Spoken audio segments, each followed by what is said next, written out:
Hey triathletes, hope you had a nice Christmas and New Year break. Things I wanted to cover today. I'm going to talk about one of the essential bits of training kit that you can use, and it's something every single person should have in their locker.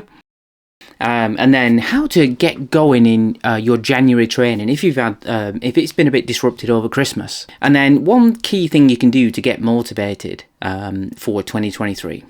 So let's start with the essential bit of training kit, because the brand new Triathlon buffs are out now. So this is the training kit. This is one of the best bits of kit that you can have in the cold weather.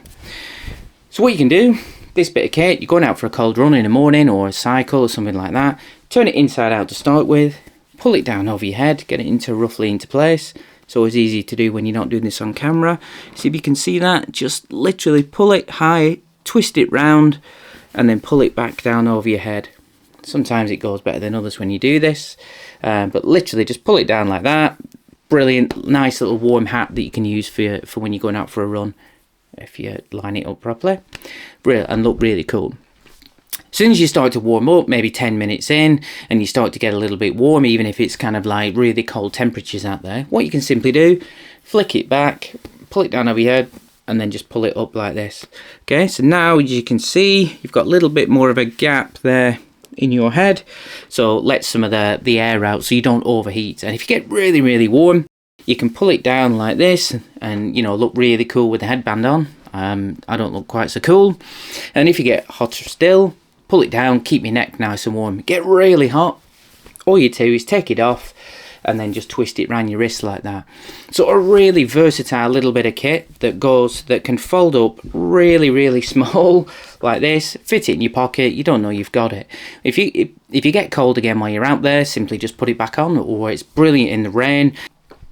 Also what you can do is you can wear it under your cycle helmet as well, which again it's such a thin bit of kit. As soon as you get warm, take your helmet off and then take the buff off, put your helmet back on, stay nice and warm. Cool. But I think this is one of the best bits of kit you can get, so absolutely fantastic bit of kit for the winter. Next thing, so let me talk about training. So if you've had your training, it's been a bit disjointed over Christmas and the New Year. Some people can still train through it. Others, you know, like myself, it's a little bit more disjointed. So you go and visit relatives, you stay away, it's not easy to train, you're with the family, etc. So you're taking a little bit of time off, but my advice would be to get back into it. Is don't go too fast too quickly. So don't go, right, I need to make up for that, and just go crazy, you know, potentially get injured or fatigued. Just take it nice and easy. Just get back into the first week or two, just get back into the rhythm of training.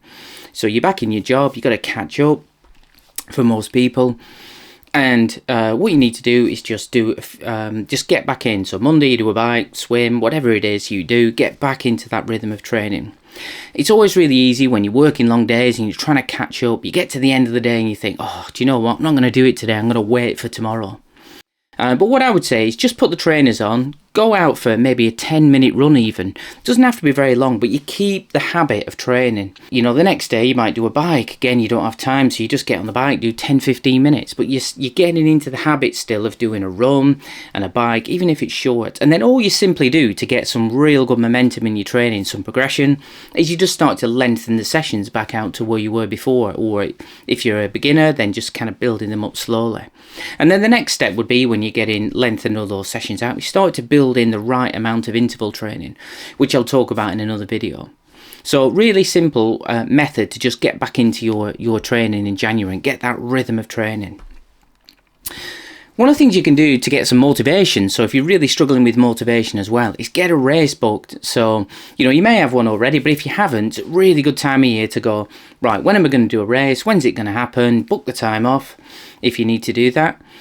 And just get get a race in the diary so that you can base all your training about building up your fitness and then tapering down to that event, and, you know, gets you really motivated. If it's an event that's already run before, you can go onto the internet, print out a picture of last year's event and then stick that on your fridge or your wall. So every time you walk past it, you can visualize what the race is going to be like. And again, that's brilliant for motivation. So just not rocket science, just a really simple trick that you can do just to keep motivated while you're getting back into your training in January.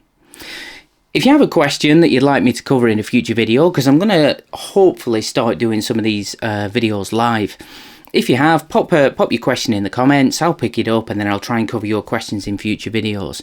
And if you want to use get in contact via Twitter, you can use the you can tag me at mistertriathlon, MISTER triathlon. Post your question that way, and I'll hopefully answer that in a future video too. Don't forget to like and share the video, and hopefully I'll speak to you soon.